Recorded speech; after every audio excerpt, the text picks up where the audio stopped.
Hello, listener. The fact you hear this means you're alive. If you're new here, consider subscribing and comment below where you're listening from. Let's begin the story. My name is Harlan Vosberg. Before the world went to hell, I made holes in the ground comfortable for strangers. That's the honest job description. The business card said Facilities and Trail Maintenance Technician, Marble Hollow Caverns, Shannon County, Missouri. What it meant in practice was that I spent 19 years down in the dark with a cordless hammer drill and a bucket of stainless anchors, making sure that a family from Illinois in flip-flops could walk half a mile underground and come back up with nothing worse than a wet shoulder and a photo of a rock that looked like a wedding cake. I built the handrails.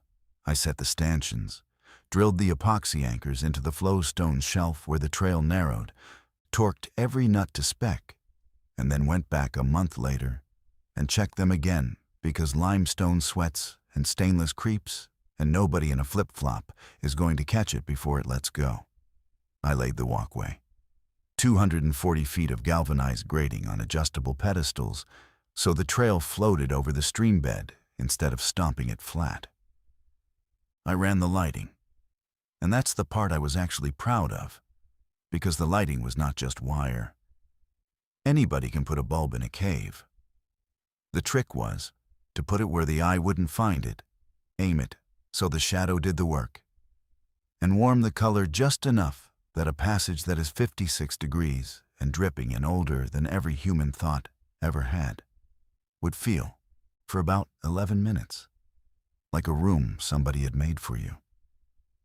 That was the thing about me, and I didn't think of it as a skill then. I thought it was a tick. I could not leave a space alone. Give me a job trailer, and I'd have a rug in it by Thursday. Give me a maintenance shed, and I'd hang a shop lamp at the right height over the bench so it didn't glare. And I'd find a chair that wasn't the worst chair. My ex-wife used to say I nested like a bird with a union card. Marble Hollow paid me $22 an hour to look after 4,000 feet of developed passage, and what they were really paying for was that I would keep making a cold, wet hole in a hillside feel like somewhere a person could be. I want you to hold on to that, because everything that happens later comes out of it, not out of courage, out of that. The cave itself was a working cave, not a Disney cave. The developed section, the part with the trail and the lights and the interpretive signs, ran from the walk-in entrance in the hollow, down the cathedral, along the stream passage, into the lantern room, and dead-ended at a bat gate 300 feet past the last light. Bat gate is a horizontal bar steel gate, angle iron and rebar, built so the little brown bats can fly through and people can't crawl through. I helped install that gate in my 6th year. I know every bar on it. I know which weld I had to grind twice. Behind that gate was the wild side, undeveloped. No lights, no trail, no handrails, no reason for anybody to be in there except survey and science, which meant me and a rotating cast of grad students and a man named Del Cribbs, who owned the place and who had been mapping the wild side since before I was born. The wild side is where I lived for 200 days. Let me draw it for you, because if you don't see it, none of the rest will land. Past the gate, the passage steps down, through the breakdown that's collapsed ceiling rock, block on block, some of it the size of a car, into a room we called Breakdown Hall, which is maybe 90 feet long and 30 wide, with a ceiling you can't always see. Off the back of Breakdown Hall, there's a slot we called the keyhole, a body-width squeeze on a slope. And past the keyhole, the passage opens into a dry upper level that never floods, 60 feet of it, with a floor of old silt so flat and fine it looks poured. We never gave that one a name. On the survey, it's just Station 14 to Station 19.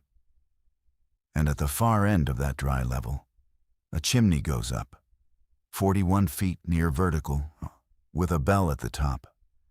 and it opens into the bottom of a sinkhole, out in the woods, 1.25 miles from the visitor center, on land Dell owned and nobody visited. A sink is just a place where the roof of a cave fell in a long time ago, and the forest grew into the bowl. From above, it looks like nothing. A dimple in the hillside full of dead leaves and pawpaw saplings and a lot of poison ivy. You could walk the ridge above it for an hour and never know there was a hole under all that green. I had bolted that chimney myself. 2 summers of weekends, on rope, setting 3/8 stainless anchors into good rock, a rebelay at 22 feet where the wall bulges, and a fixed cable ladder on the lower section so Dell could get up and down without rigging every time. I knew every bolt in it because I put every bolt in it. I knew which one at 30 feet went into a seam I didn't love and got backed up with a second anchor 8 inches left. I knew the drip that comes down the north wall in spring and turns the ladder into a sheet of ice in January. 1 way in, 1 way out. A 41-foot drop between the world and the room. Everybody says high ground. Everybody's instinct is up. Up the stairs, up the tower, up the fire escape, get above it. And I understand it because up is where you can see. But I want to say this plainly, because it's the first thing that saved me, and I don't think anyone tells you. People look up, not always, not right away, but eventually. Somebody in every crowd has their chin lifted. Nobody looks down, not into a leaf-filled dimple in a hardwood forest 1 mile from any road. Nobody ever does until something falls on them. Now, the end of the world. It didn't come to Shannon County like a wave. It came like a slow leak in a roof, and I did what everybody does with a slow leak, which is put a bucket under it and go back to work. Late that summer, the tour numbers went strange. We ran 7 tours a day in season, 42 people max per tour. And by the middle of August, we were running 4, with 11 people on a good one. Dell blamed gas prices. Then the school groups canceled, all of them, in 1 week. And the woman from the district in Rolla who called us didn't say why. She just said they were pausing off-site activities through the fall.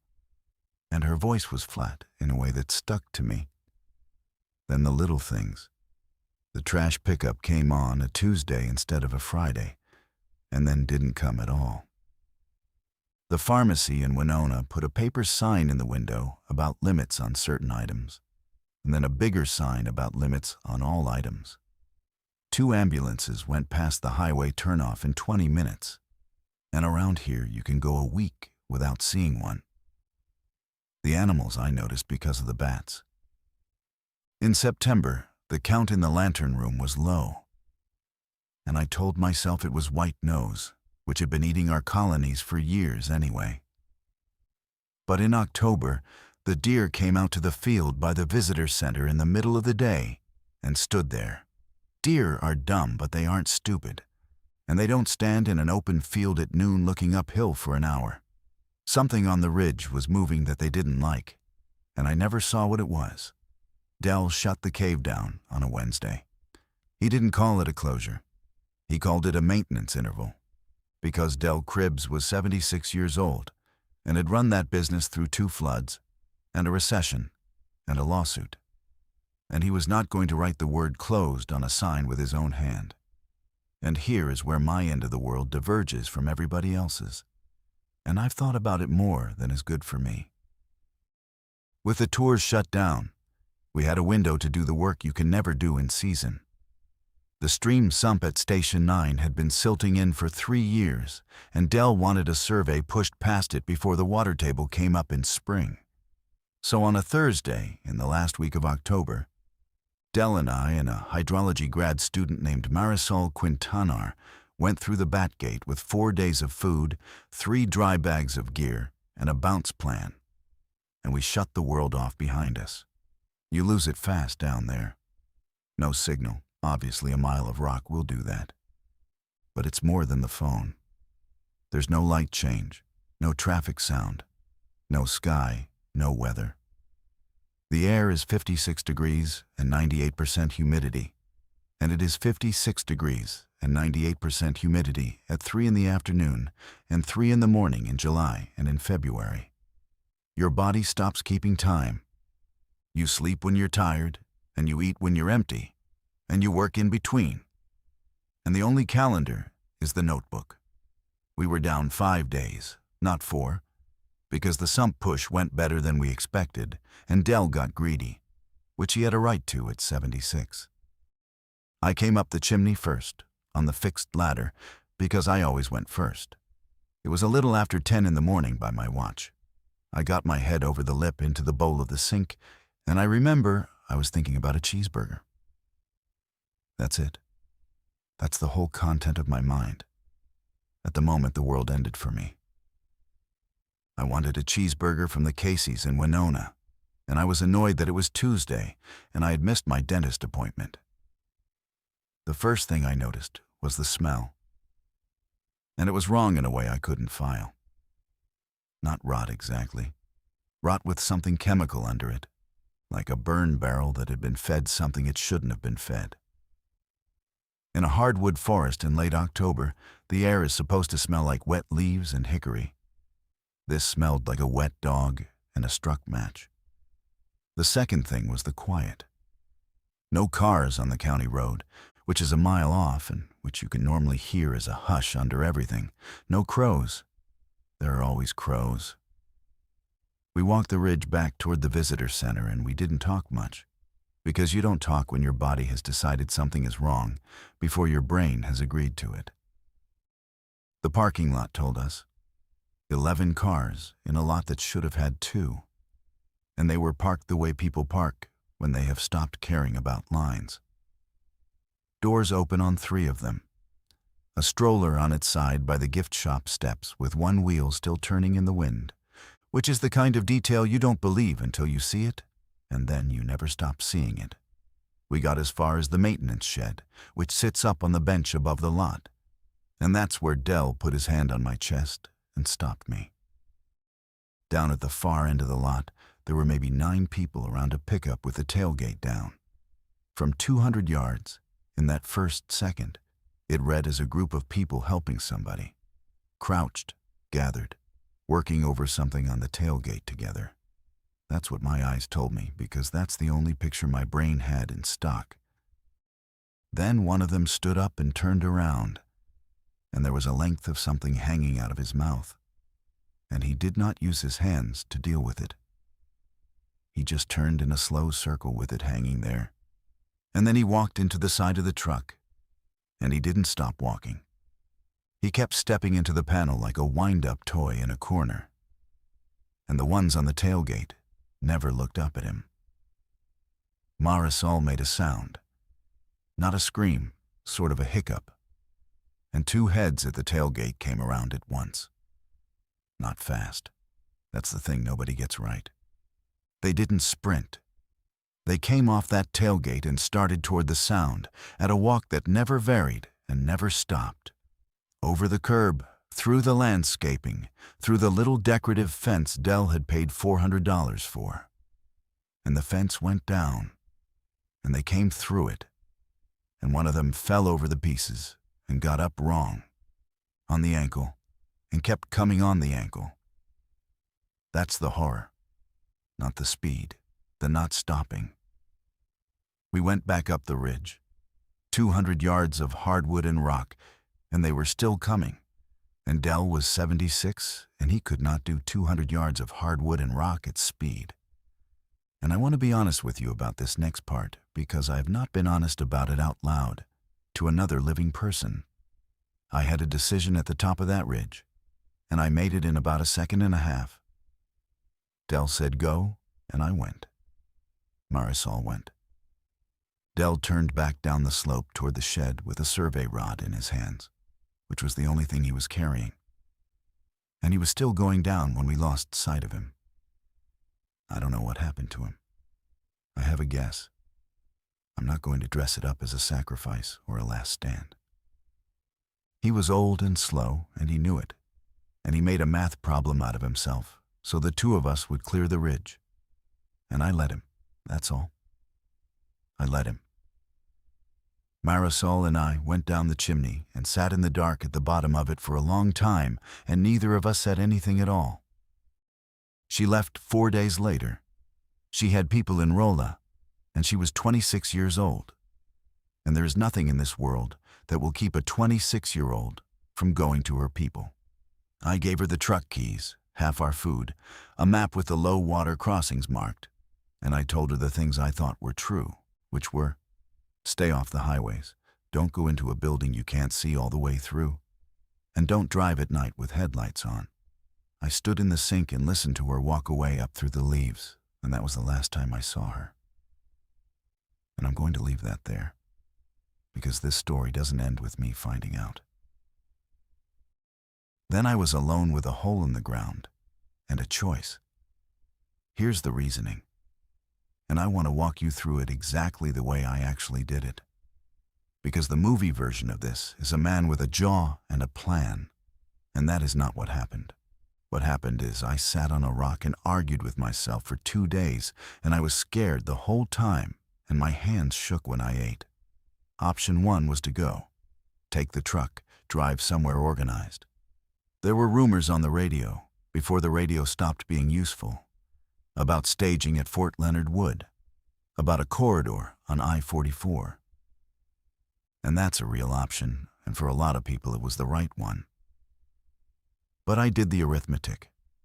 200 miles on roads I couldn't scout. Past towns I couldn't see into, burning fuel I couldn't replace. Arriving at a place I could not confirm existed. To stand in a crowd. And the thing I had just watched in that parking lot was a crowd converting into a problem in under 90 seconds. Crowds are how it moves.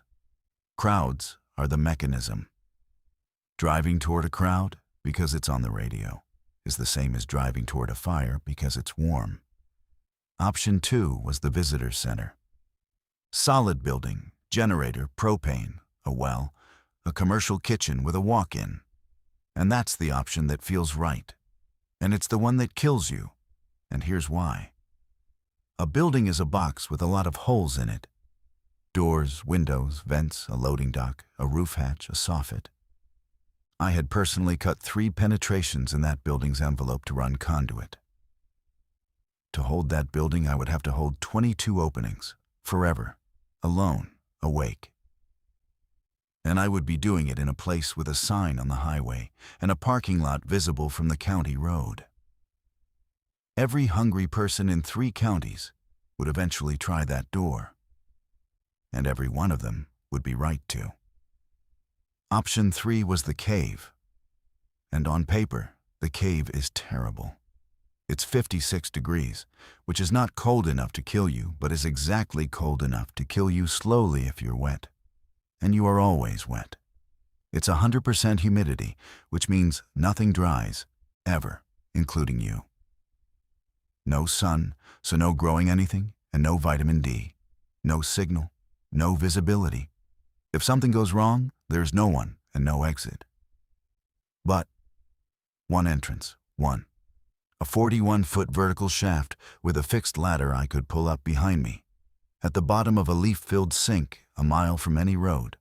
On private land, with no sign, no trail, and no reason. The Bat Gate is a second barrier deeper in if the developed entrance was ever breached. 56 degrees year-round, which means no freezing pipes, no heating load in January, no hypothermia if I could solve dry.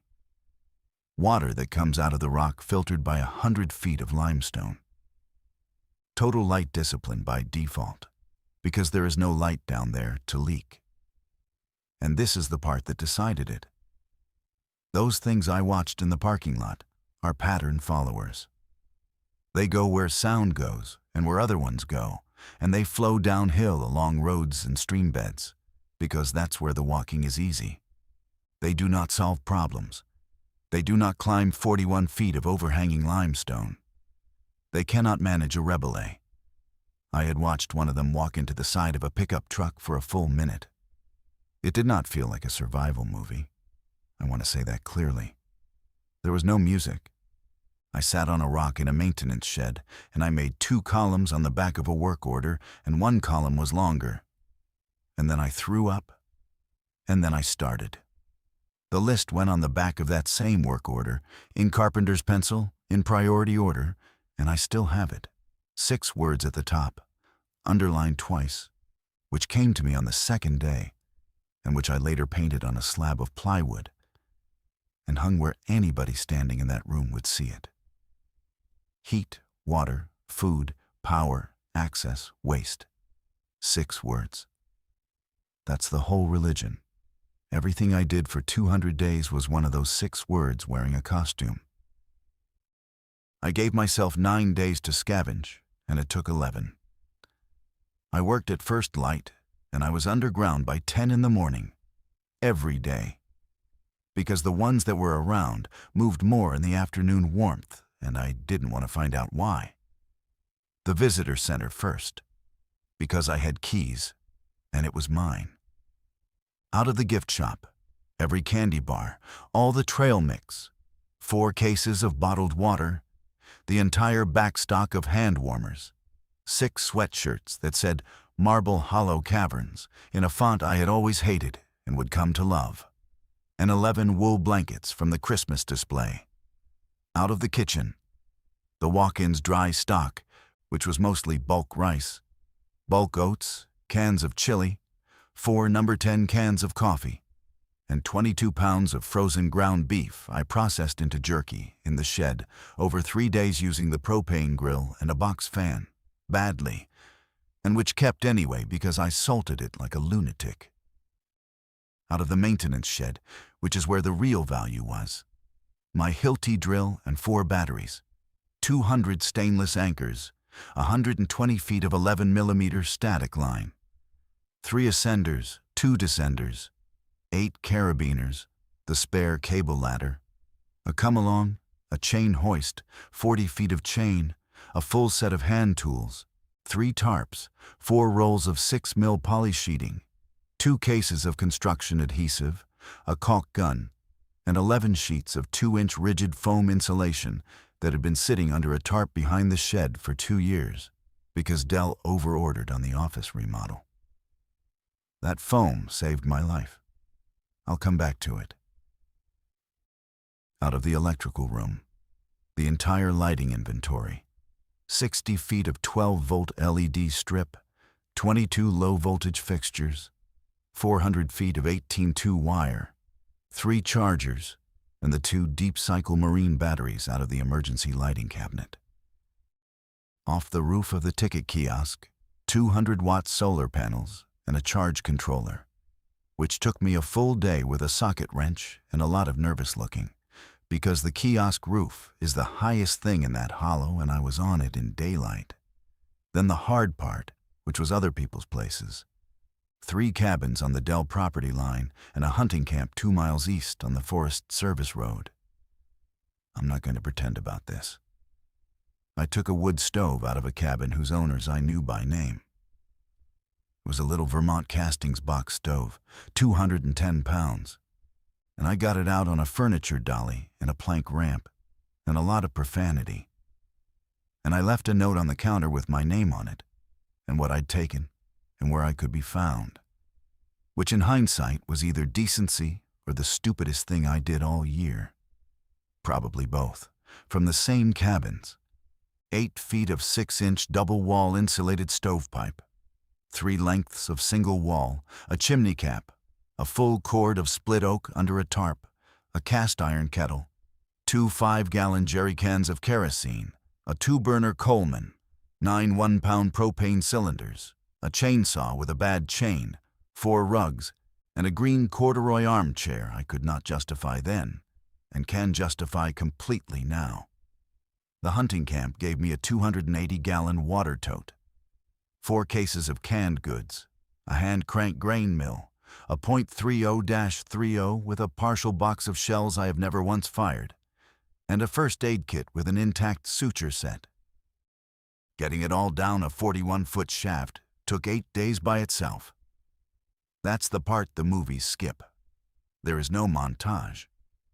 There is a man with a chain hoist and a welded tripod, lowering a 210-pound stove down a hole 1 inch at a time, in the rain, in October, stopping every 4 minutes to listen.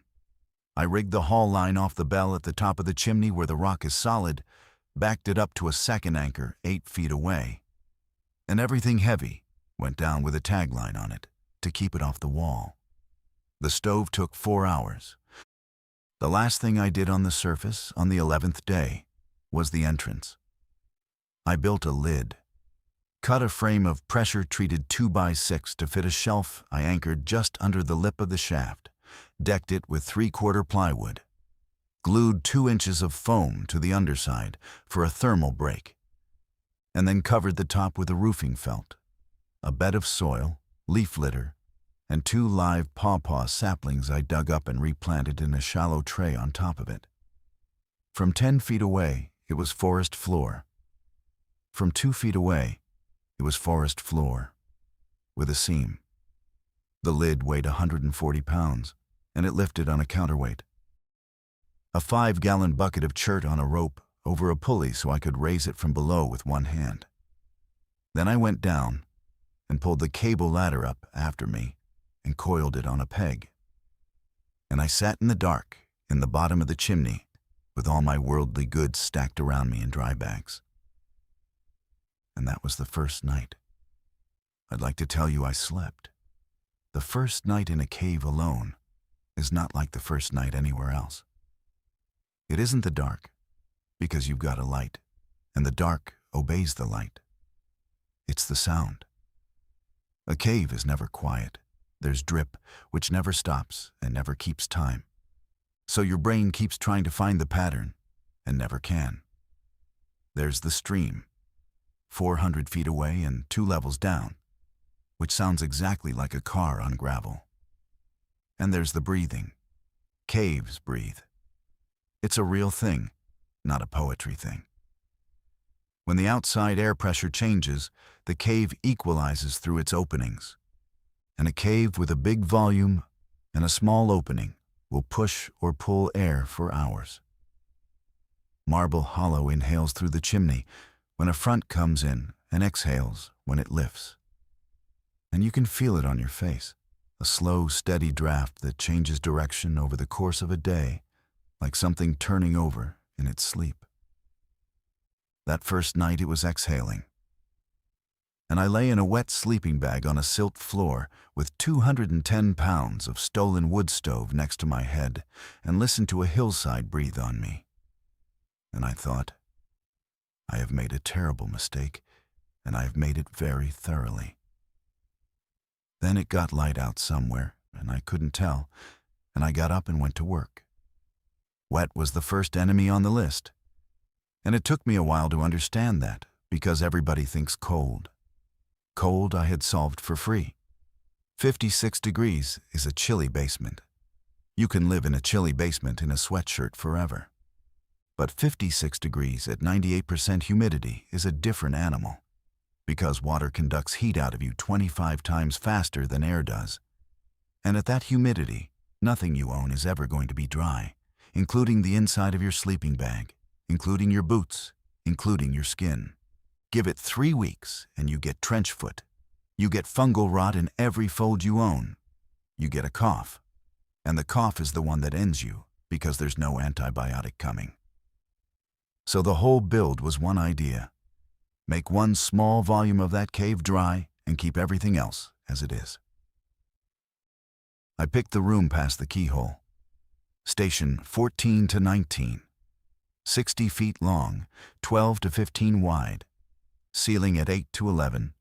Dead flat silt floor. And this is why no active drip and no stream. It's an old upper level, abandoned by the water thousands of years ago. There's a reason cave crickets cluster there. It's the driest air in the system. Walls came first. Not walls like you're thinking. I wasn't sealing the cave. You can't and shouldn't. I was building a room inside a room. I framed a partition across the passage at the keyhole end, and another at 40 feet, using 2x4s dead-loaded against the ceiling with wedges instead of fasteners, so I wasn't drilling more of the cave than I had to. Between the frames, I skinned both partitions with the 6mm poly, then glued my rigid foam to the poly. Seams taped, edges sealed with expanding foam I'd taken out of the shed. That gave me a foam box 40 feet long, with a rock ceiling and a rock floor. The ceiling I couldn't insulate and didn't need to. The floor was the whole game. Floor was the next enemy on the list. Silt floor in a cave is capillary. It wicks. Lie on it, even in a bag, even on a pad, and the moisture comes up into you all night long, and you wake with a bag 2 pounds heavier than you went to bed with. So I built a floating floor. Sleepers of pressure-treated 2x4 laid on the silt at 16 inches. Poly over the silt first as a vapor barrier. Then the remaining foam cut to fit tight between sleepers. Then 3/4 plywood screwed down over the whole thing, 12 by 20 feet of it, which was every sheet of ply I owned. I stood on it the first time, in wet socks, and it did not take my heat, and I sat down on it right there and laughed like an idiot for a while. Then I put the rugs down, all 4 of them. And you can say that's frivolous, and I would have said that too in October. By February, I understood that a rug is a piece of survival equipment, because a rug is the difference between a floor you cross and a floor you sit on. And a man who won't sit on his own floor is going to stop taking care of himself in about 6 weeks. Heat was the harder problem, and heat in a cave is not about temperature. It's about drying. A cave at 56 and 98% has an absolute humidity that isn't actually that high. Warm that same air to 75 and its relative humidity drops through the floor. And dry, warm air is the most valuable substance in an underground shelter. 2 hours of stove a day dried my boots, my socks, my bag, my towels, my everything. It wasn't for comfort. It was fungal control. It just happened to also be the best feeling I have ever had in my life. The stove was straightforward. Fire brick pad on the ply, stove on the pad. 12 inches of clearance to the poly wall with a sheet metal heat shield on standoffs. 6-inch double wall pipe up through a collar I built in the partition. Then a straight run of single wall along the ceiling of the passage past the keyhole. 40 feet, dumping into breakdown hall. Now here's the piece I'm most proud of. And it's the piece that is going to save somebody someday, so listen. I did not vent that chimney to the surface. Not through the sink, not through a crack, not anywhere. A stovepipe going up out of a hillside in a forest in January is a 100-foot column of white smoke on every cold morning. It is a billboard. Every person within 4 miles knows a human being is under it and is warm. Instead, I vented into the cave, and I let the cave do it. Because the cave breathes. And I knew its schedule better than I knew my own family's. Marble Hollow has a second opening, the developed walk-in entrance in the hollow behind the Bat Gate, a mile of passage away. In winter, the cave inhales at the sink and exhales at the low entrance, because warm cave air is buoyant, and it goes out the low door and pulls cold air in the high one, which meant burn in winter. And my smoke went a mile through breakdown hall and the stream passage and out the walk-in entrance.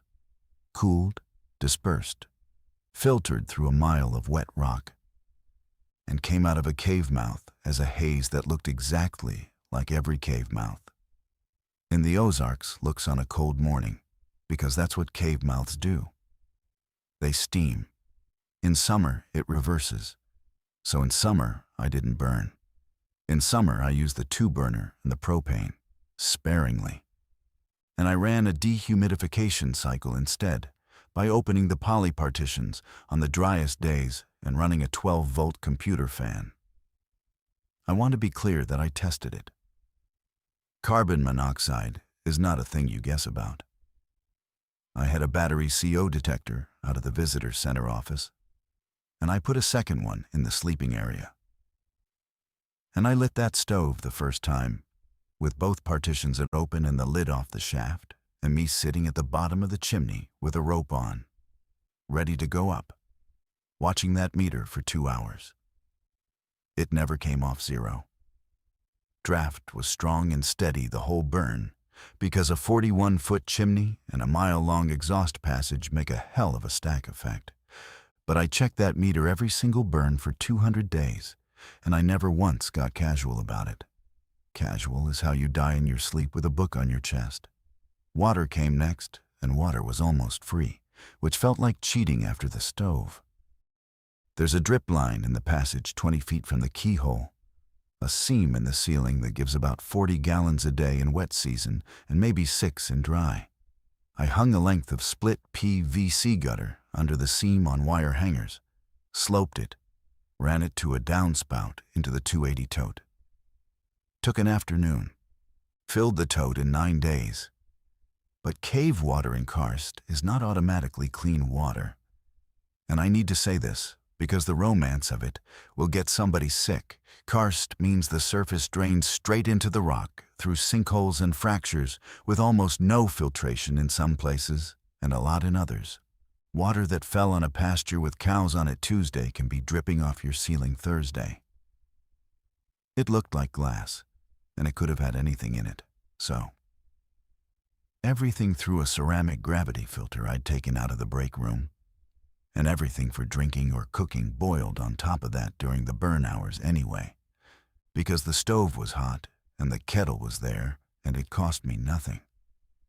Wash water and flush water went unfiltered. I kept them in separate totes with the drinking side labeled in paint pen, and I never once let those two dippers touch each other. And that discipline is the reason I never spent a week of my life curled around a bucket. Light and power was the piece where my old job just handed me the answer. 12 volts, all of it. 2 deep cycle marine batteries, 100 amp hours each, wired in parallel, on a plywood shelf with the charge controller. The 200-watt panels went up top on the ridge above the sink, laid flat in the leaf litter on a frame 2 inches off the ground, so they didn't reflect skyward at an angle anybody would catch, with the wire run down the chimney in a length of black conduit stapled into the shadow line of a fracture. From the sink floor, you had to know exactly where to look to see that conduit, and I checked it from every angle I could stand in. That fed my LED strips the same warm white strips I'd installed for the tours, which I pulled off the trail on a scavenging run behind the bat gate and rehung around my 40-foot room. And because I was who I was, I did not just staple them up in a line. I put them behind a shelf edge so that they washed the wall. I aimed one at the flow stone on the north side, because that flow stone is beautiful, and there was no longer anyone in the world who was going to pay $18 to see it. I hung a low fixture over the armchair at redding height with a piece of tin as a shade so it didn't glare. Total draw with everything on was under 30 watts. I could run the whole room for 9 hours and lose 11% of my bank. On a clear February day, the panels put back double that by noon. Waste, and I'm going to spend a minute here because it's the one people skip, and it's the one that kills communities. You do not dig a hole in a cave, ever.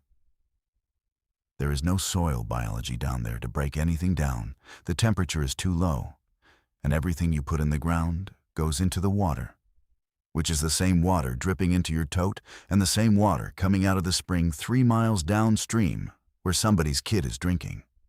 Cavers have known this for 50 years. Pack it in, pack it out. I'd been preaching it to grad students since I was 30. So I built a bucket system. 2 5-gallon buckets with gamma lids, sawdust, and wood ash from the stove as cover material. Urine diverted separately into a jug because separating them is the entire trick to smell.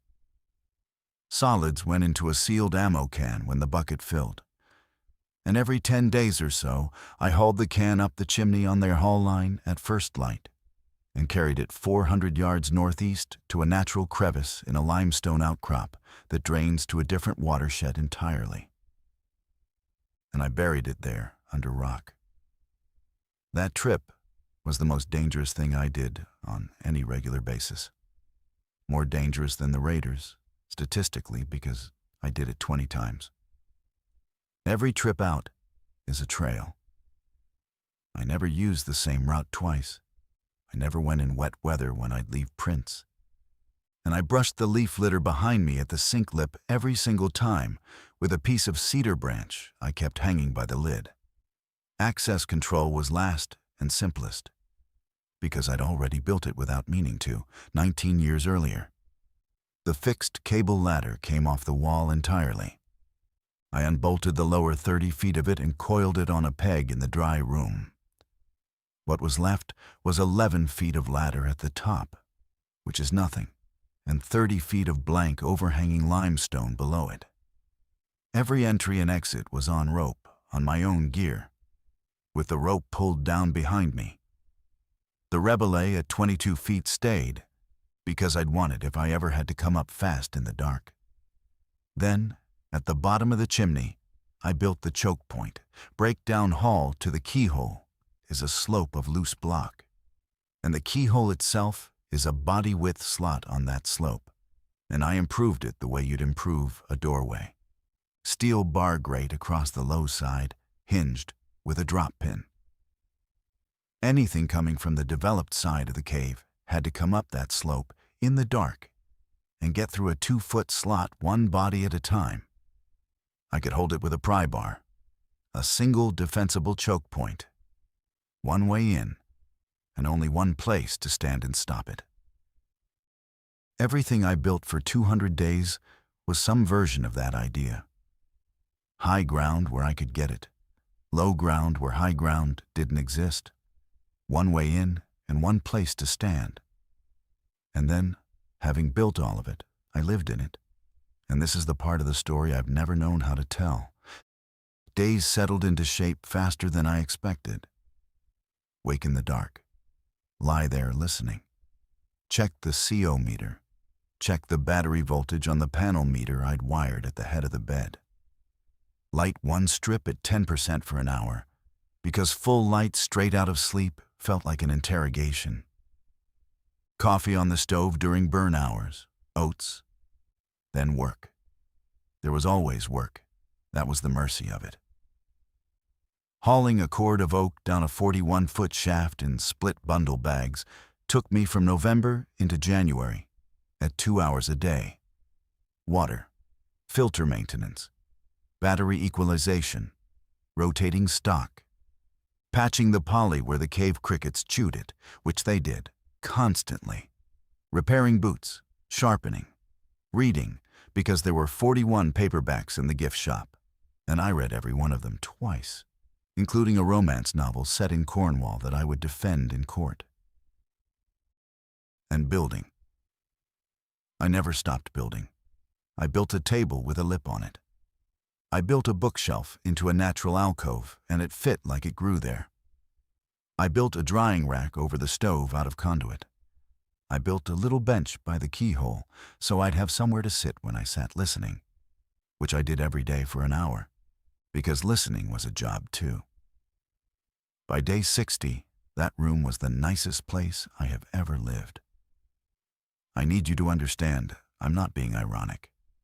Warm, dry air, soft light on wet flowstone that shone like it was lit from inside, because it was.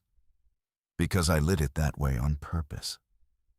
A green corduroy armchair, a rug, coffee, the smell of oak, books.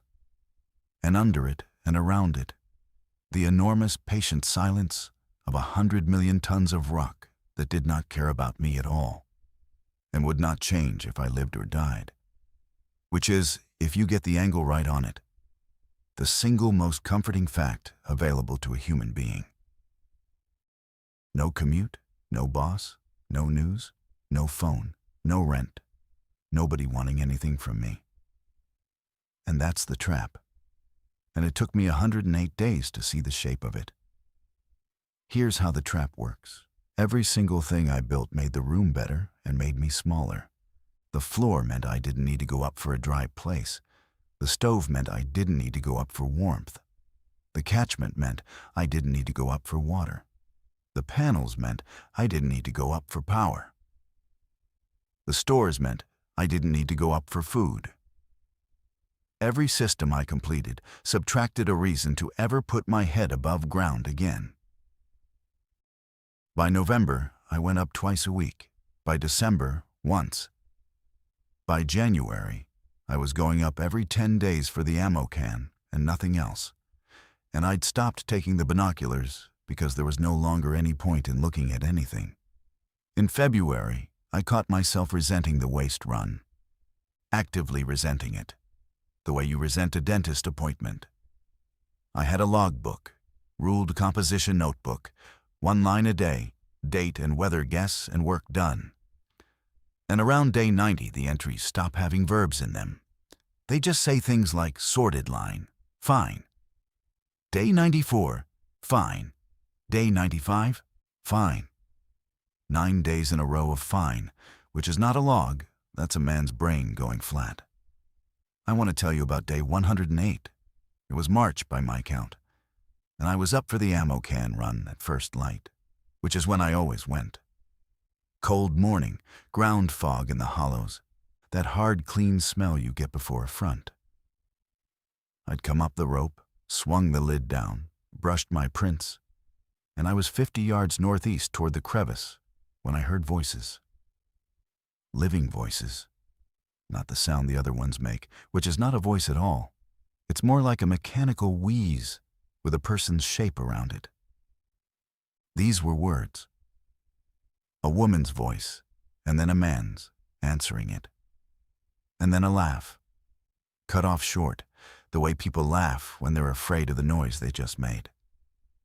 I went flat behind a shelf of chert, and I got the binoculars up. And there they were on the old logging cut 200 yards down the slope. 4 adults, 2 kids, a dog on a leash. Packs, real packs, loaded high, the kind people take a lot of care over. They were moving southwest along the cut, slowly, and one of the men was limping in a way that told me they were not going to be moving much longer. I had a signal mirror in the top pocket of my jacket. I had a whistle on a lanyard around my neck. And at 200 yards downwind on a still morning, I could have put a note in their ears with no effort at all.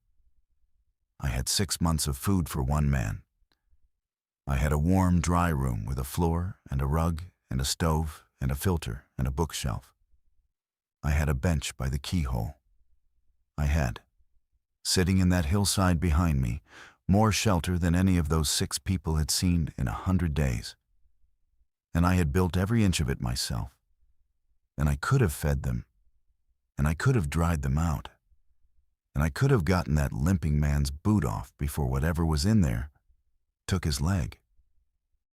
I lay behind that chert with my hand on the whistle, and I watched them go. And I told myself the things. I did. I told myself I don't know them. I told myself 6 is a group, and a group has politics, and one of them might be sick, and the triad questions don't catch everything. I told myself the food math doesn't work, which was a lie, because I ran the food math later that same night, and 6 people on my stores was 90 days. And 90 days is not nothing. 90 days is a whole season. I told myself somebody in that group could talk, could get taken, could give up the location. I told myself a lot of true-sounding things, and every one of them was retail. I was buying something. They went out of sight past the ridge nose around 8 in the morning, and the dog barked once, and then there was nothing. And I lay there in the leaves, and I felt something come up through my chest and settle. Warm and loose, and I had to look at it, and it was relief. Not guilt. Relief. Plain and physical, like taking off a pack. I was relieved that they were gone. I was relieved that nobody was going to come down my chimney and put a wet sleeping bag on my dry floor and use my water and talk to me while I was reading and want things and need things and know that I existed. That's the moment. That's the whole story right there, on a hillside at 8 in the morning on day 108, with a whistle in my hand that I did not blow, because I finally understood what I'd actually been building. I hadn't built a shelter. A shelter is a thing you use so you can survive to do something. I'd built a burrow. And the difference is that a burrow's entire purpose is that nobody knows you're in it. And I had gotten so good at not being known that I had started to prefer it. And preferring it had turned into needing it. And a man who needs to not be found is not surviving. He's just taking a very long time to disappear. There's an idea people have, and I had it too, that hiding is neutral. That if you don't take anything from anybody and you don't hurt anybody, then keeping yourself secret is a private matter. And I want to say to you, from the far side of it, it isn't. Not in a world where the total number of people who know how to do things has dropped by 90%. I knew how to make water. I knew how to make a room dry. I knew 40 miles of that country, and every spring and every low water crossing on it. I was a resource that had removed itself from circulation. And I had done it because it was comfortable, and I had dressed the comfort up in 6 months of very good carpentry. I went back down, and I did not light the stove that day. I sat in the armchair in the dark for a long time. Then I got up and made a plan, because that's the only trick I have. The plan had 3 parts. First, I would go up every 3rd day and glass the country properly, from the ridge with the binoculars, like it was a job, which it was. Second, I would keep a page in the log of everything I saw with a time and a bearing. So I'd stop being a man who felt like nobody came through. Third, and this one took me 2 weeks to actually commit to the next living people I laid eyes on. I would make contact. On my terms, from height with rules, but I would open my mouth. 22 days later, I got the chance. Day 130. Late afternoon, which was already off schedule for me. I was up on the ridge glassing when I heard rock move in the sink. And rock moving in the sink is a sound that had never once happened in 130 days. 2 people were standing in the bottom of the bowl, 30 feet from the lid, looking at the ground. I'd like to say I was calm. My heart was going so hard I could feel it in the rope burn on my palm. But I did what I'd rehearsed in my head about 400 times, which was to move to the church shelf above the sink, which puts me at 15 feet above and 40 feet back, with cover in shadow, with a clear line and 2 ways to leave. I put my voice down into that bowl and I said, "Don't move. There's nothing under you worth what it would cost." Which is a hell of a first thing to say to another human being after 4 months. And I've never been able to decide if it was smart or just what came out. They didn't run and they didn't grab. The woman turned her head slowly and found me and put both hands out where I could see them and said, "All right." Her name was Ruth Ann Pell, 51, 26 years underground at the lead operation in the Viburnum Trend, the last 9 of them on the mine rescue team, which meant she knew more about air quality, ground control, self-rescuers, and getting a body out of a hole than everybody I've ever met combined. The kid with her was 17, Teo Marchetti, and he was not her son and not her nephew, and she'd picked him up outside a flooded gas station in Salem in December and had been dragging him along ever since because, in her words, he was there and I wasn't going to leave him there. I ran the questions from up on that shelf, and I ran them cold. And I'll give them to you exactly, because they're the same 3 questions I'd ask today. Bites. Any bite, anywhere, in the last 30 days, including one you think was a dog. Deep scratches, not a briar, not a nail. I mean anything that took you past the skin, and where and when. Blood that isn't yours. Anywhere on you, in your eyes, in your mouth, in an open cut, and when, and whose. And then the fourth one, which is really the first one. Any fever you can't explain. Not a chill, not tired. A fever with a start time. Then their names, and the last place they stood on dry land that had a roof on it. And who else knew they were coming this way? Ruth Ann answered every question without decorating any of it, which is what a person who has actually been on a rescue team sounds like. No. Yes, a spray from a man she'd shot on the Eminence Road in January.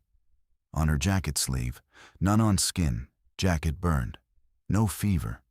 Last roof was a shed behind the Baptist church in Bunker, 11 days. Nobody knew they were coming this way because they hadn't known themselves. They were following the drainage, looking for a spring. Then she said the thing that closed it for me. She said, "I'll strip to the waist, and Teo will too, out here in the cold. And you can look. And after that, I'd like to know how far to a spring, because I don't much care about your hole in the ground. If I thought I was turning, I'd be nowhere near another living person." I made them wait up there 4 days. I know how that sounds. I gave them a tarp, a bucket of filtered water, 6 cans, and the corner of the sink under the overhang. And I told them exactly what the 4 days were for, and I told them what I would do at the end of them. And then I went down and slept badly. 4 days is roughly the window I'd settled on, based on nothing but what I'd seen and heard. And I've since learned the incubation varies more than that. And it was probably theater. But it was theater we both agreed to, and neither of us pretended it was anything else. And Ruth Ann told me later she'd have made it 7. On the 5th day, I dropped the ladder. Teo came down first, badly, in a harness I talked him into over the lip, while he swore at me continuously in a way that was frankly a joy to hear. Ruth Ann came down like she'd been doing it her whole life, because she had. She stood in the middle of my room, dripping, with her helmet under her arm.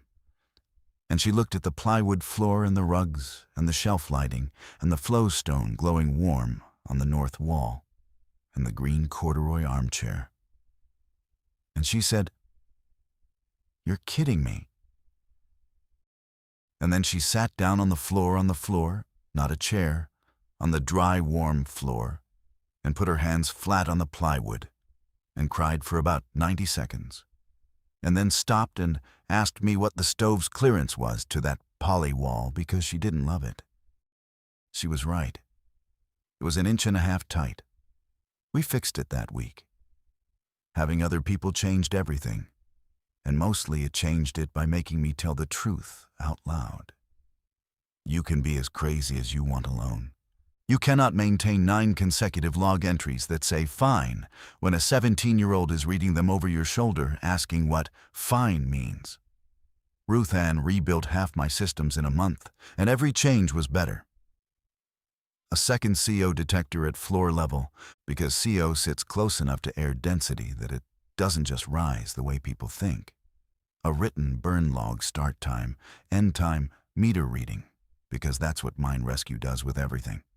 And she looked at my keyhole grate and told me a drop pin with nothing under it is a pin somebody can lift with a stick from the wrong side. Then welded a keeper onto it with a car battery, 2 lengths of jumper cable, and a coat hanger, which I did not know was possible. Teo turned out to be worth 3 of either of us on the surface. 17, quiet, terrible at knots, and possessed of the best hearing I have ever encountered in a human being. He could stand at the sink lip and tell you the difference between a deer moving and a person moving at 300 yards in the dark. And he was never once wrong in 70 days. We made rules, simple ones, out loud, agreed to by everybody, written on the same plywood as the 6 words. Nobody goes up alone. Nobody goes up after noon. 2 lights, 2 knives, 2 ways down. Everybody handles the rope. Everybody sets an anchor. Everybody knows where the food is and how much there is. Because a group where only one person knows the numbers is a group with a king in it. And no solo hero moves. Nobody goes back for anything. If you drop it, it's gone. I made everybody say it out loud, which felt stupid, and which is the reason Teo is alive. The test came on day 162, and it came in 2 parts, and it came at the 2 systems I was proudest of. The first part was water, and it was my fault because I'd built a system for a dry season and never sat with what the wet one would do. Late April, Ozark spring rain, not a storm, a stall. A front sat on the county for 2 days and put 9 inches on ground that was already full. And a karst system is a plumbing system. All that water goes into the rock through every sink and fracture in 10 square miles, and it comes through the cave, and the cave's throat is only so big. We heard it before we felt it. The drip line, which was a tick, tick, tick, went to a hiss and then to a hose. The stream 2 levels down went from a car on gravel sound to a freight sound you could feel through the plywood floor in your heels. And the air changed direction and picked up until the poly on the partition was breathing in and out like a lung, because the water coming into the system downstream was pushing air ahead of it. Ruth Ann had one look at the ceiling seam and said, "That's a slug of water coming up the lower level. Get everything 18 inches off this floor in the next hour, or we're going to spend the summer eating wet rice." It never got to us. The water came up into Breakdown Hall to about 4 feet. We watched the mud line for weeks afterward, and it stopped 11 feet below the keyhole. But it took out 400 feet of my catchment gutter, filled my tote with brown silt water I had to dump and scrub, drowned one of my batteries because I'd put the shelf at knee height like an idiot, and put 6 inches of standing water across the low end of the room where the plywood met rock. And it did one more thing. It scoured the sink. 9 inches of rain in a hardwood bowl moves leaf litter the way a broom moves dust. When Teo went up on the first clear morning, he came back down white and said, "Harlan, you can see it." The lid, 6 months of camouflage, gone. Bare pressure-treated frame, clean plywood edge, and 2 dead pawpaw saplings lying on their sides in a scoured bowl of mud, with the black conduit running up the wall in plain view. From the ridge above, it looked exactly like what it was. A door.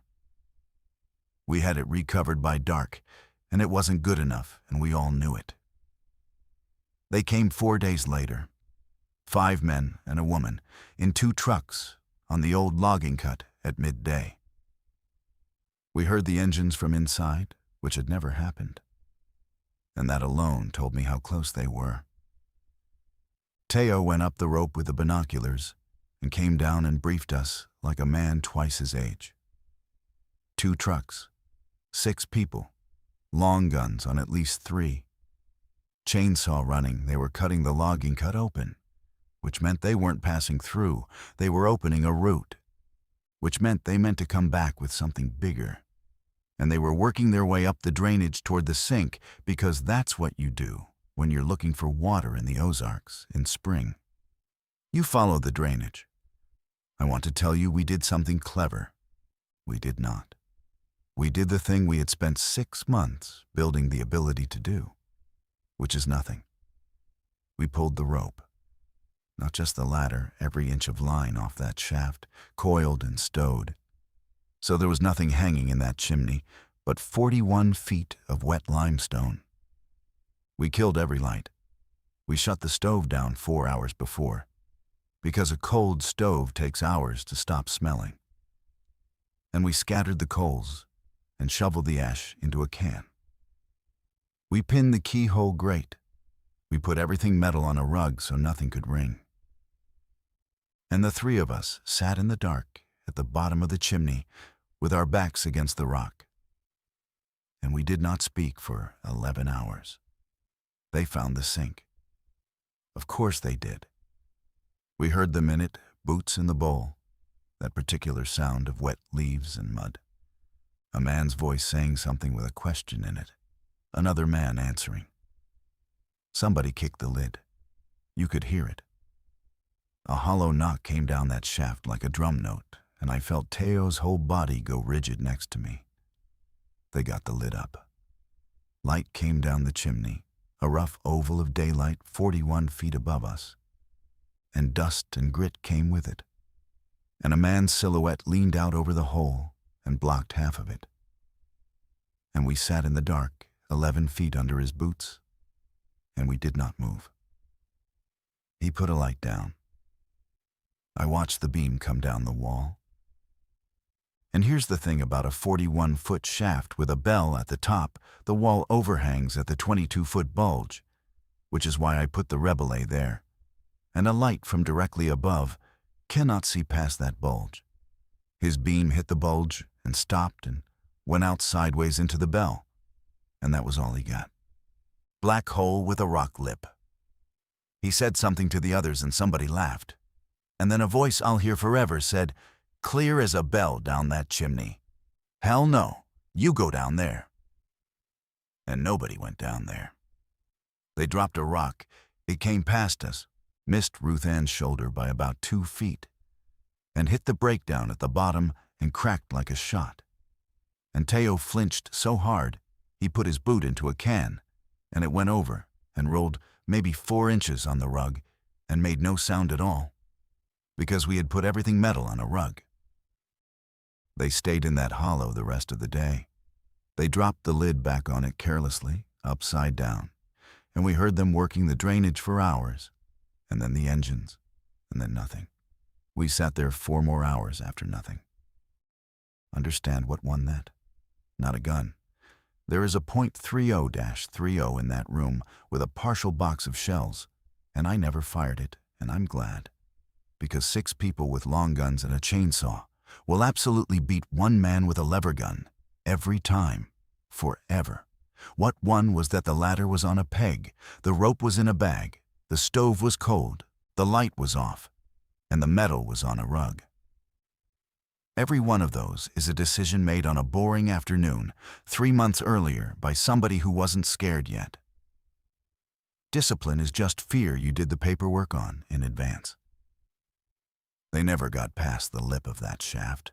Not one of them ever came lower than the first 4 feet of it, which is what I'd have told you in October if you'd asked me, and which I still needed to see with my own eyes to believe. The mountain still stood. So did we. We moved anyway. We opened a second cache behind the back gate on the developed side and split the stores between 2 rooms, because Ruth Ann's whole professional life was redundancy, and she made the case in 4 sentences. 1 room is a room. 2 rooms is a system. If they came back with a rope and a bigger crew, we wouldn't be defending anything. We'd be walking out the developed entrance while they were busy with a hole in the ground. They never came back. I don't know why.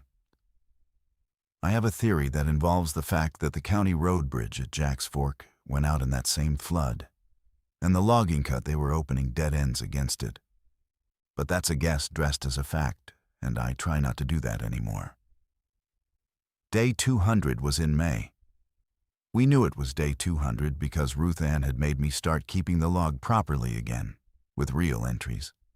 And because Teo had painted the count on the poly by the keyhole in stove black. A 5-bar gate at a time, because he was 17, and that's the kind of thing a 17-year-old does.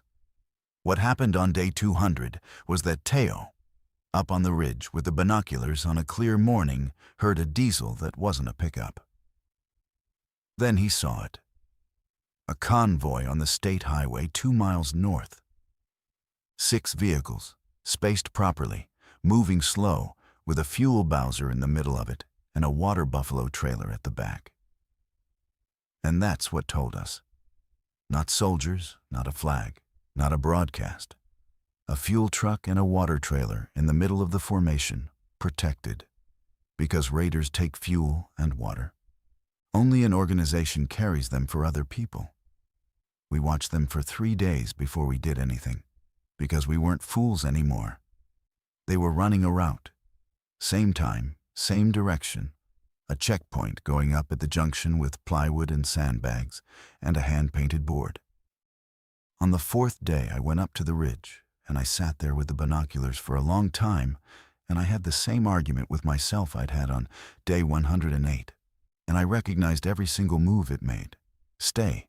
It's warm. It's dry. It's yours. You built it.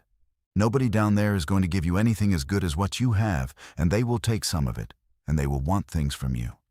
And I thought about 6 people, and a limping man, and a dog on a leash, and a whistle I did not blow, and how good the relief had felt.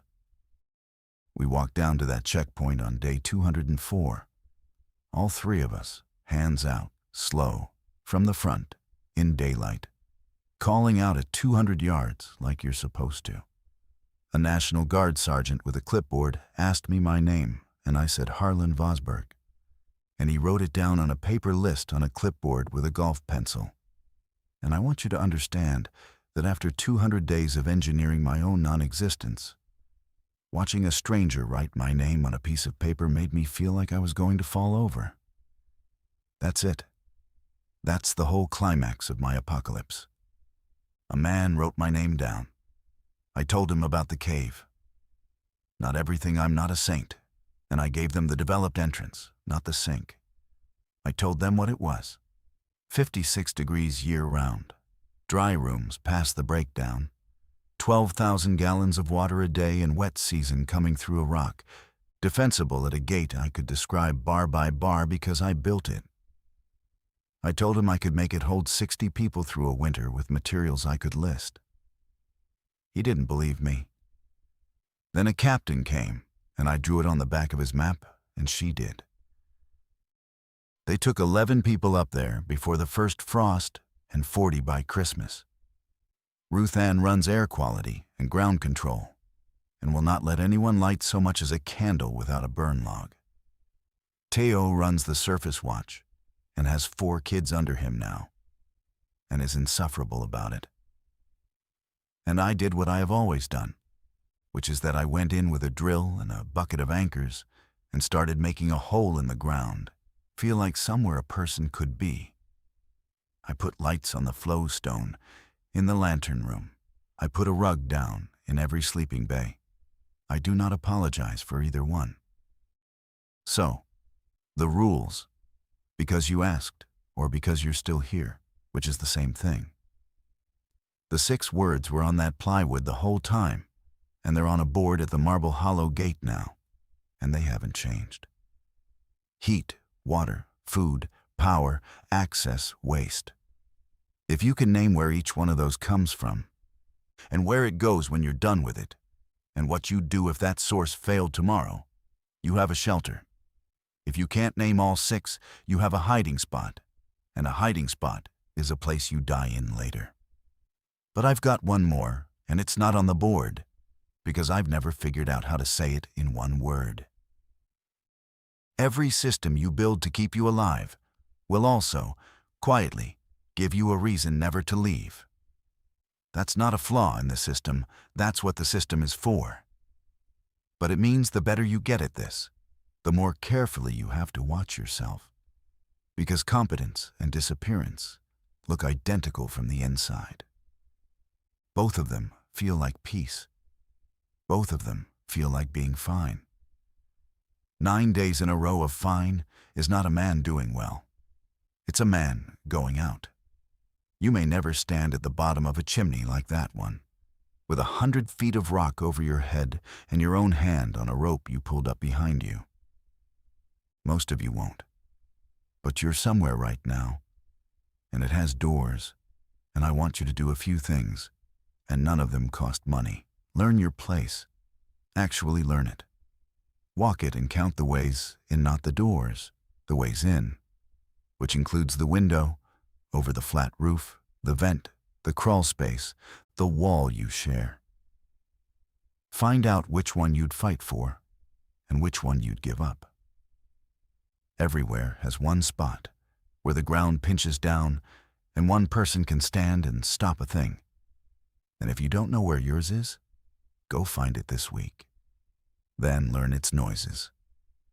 Every building has a vocabulary. Know what yours sounds like at 3 in the morning so that when it says something new, you're already awake. Make simple rules out loud with whoever you're with before you need them. Nobody goes alone. Nobody goes after dark. If you drop it, it's gone. Say them out loud and make people repeat them. And take the embarrassment because the embarrassment is cheap and the alternative isn't. Fix small problems while they're small. A shelf at knee height is not a problem until there's 6 inches of water on your floor. 1.5 inches of clearance to a plastic wall is not a problem until it is the only problem you will ever have again. Go look at the thing you've been meaning to deal with for a month. Deal with it Saturday. And this last one is the one I actually came here to say. If you get good at this, and some of you will get very good at this, better than I ever was, do not let it make you invisible. Keep a reason to put your head up. Keep a day of the week where you look at the country with binoculars like it's a job. Keep a list of who's out there with times and bearings. So you stay a man who knows instead of a man who feels like nobody comes through. Because I had a whistle in my hand on a cold morning on day 108. And there were 6 people 200 yards downhill for more warmth and water than they'd seen in a season. And I let them walk out of sight. And the thing I felt when they were gone was relief. I have never told anybody that. Not Ruth Ann, not Teo, not the sergeant with the clipboard.